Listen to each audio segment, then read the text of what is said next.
Hi, I'm Reza Qurban Ali, and this is a PSDO workshop on British Parliamentary debate. Today we'll be covering structure, back half, ranking, and points, mainly starting with the structure of British Parliamentary debate. In BP debates, there are 4 teams: opening government, opening opposition, closing government, and closing opposition.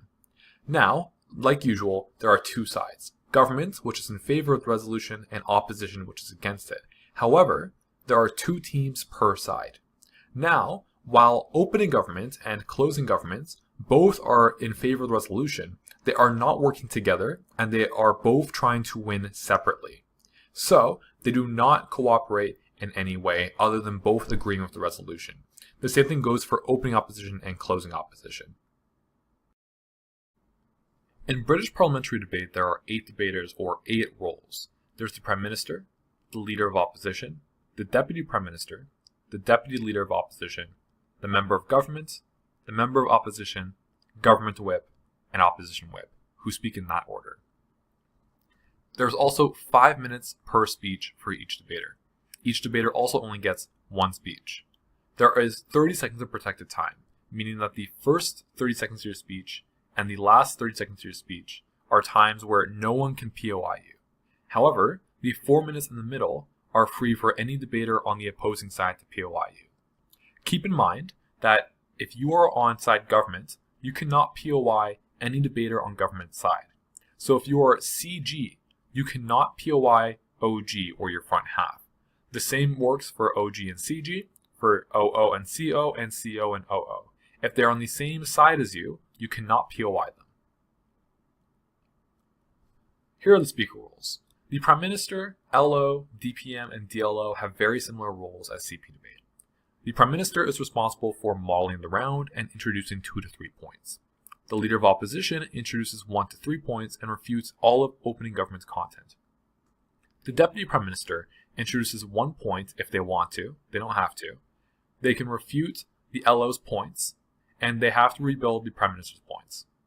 The Deputy Leader of Opposition can also introduce 1 optional point, also has to refute the other side's content, and also has to rebuild their own side's content.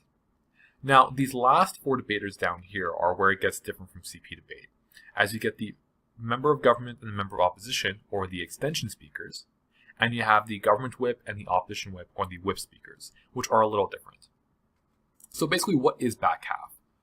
Back half debate is basically the last 4 speeches in the debate. And in these, the first speech on either side is going to be called the extension speech. The second speech on either side is called the whip speech. So what is an extension speech? An extension speech is where the debater introduces new points, either 1 or 2, but this has to be entirely new content. It cannot be reiterated from their front half.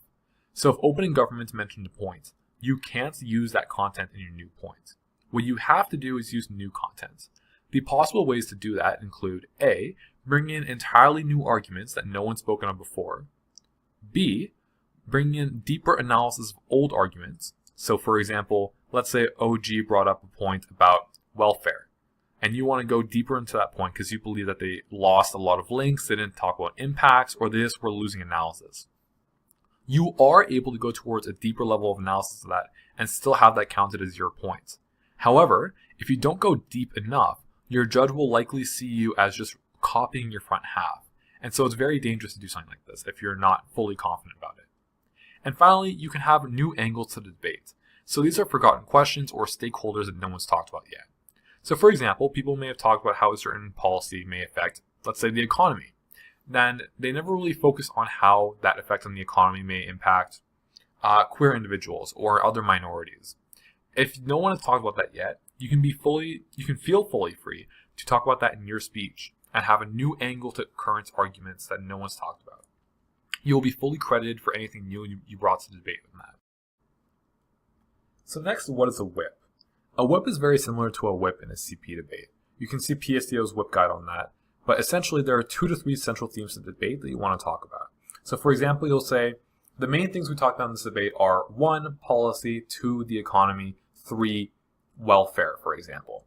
Then you're going to give a biased rundown on each of those themes. You'll just talk about what happened on each of those points of clash or each of those topics and what each team said, but you'll do everything in a style that favors your side. But there's a little bit of a difference here. First of all, in BP, you are allowed a reasonable amount of refutation. For example, like 1 to 2 minutes, because commonly the team before you, or for example, the speaker right before you, was able to bring up a lot of entirely new content. So it would be unfair if you weren't allowed to refute that. So, whether you choose to do it in your themes or in the first 1 to 2 minutes of your speech, you are allowed a bit of refutation. But also, there's more teams to beat. What do I mean by that? Let's look here, right? Let's assume that you are the opposition whip, or rather you are the closing opposition.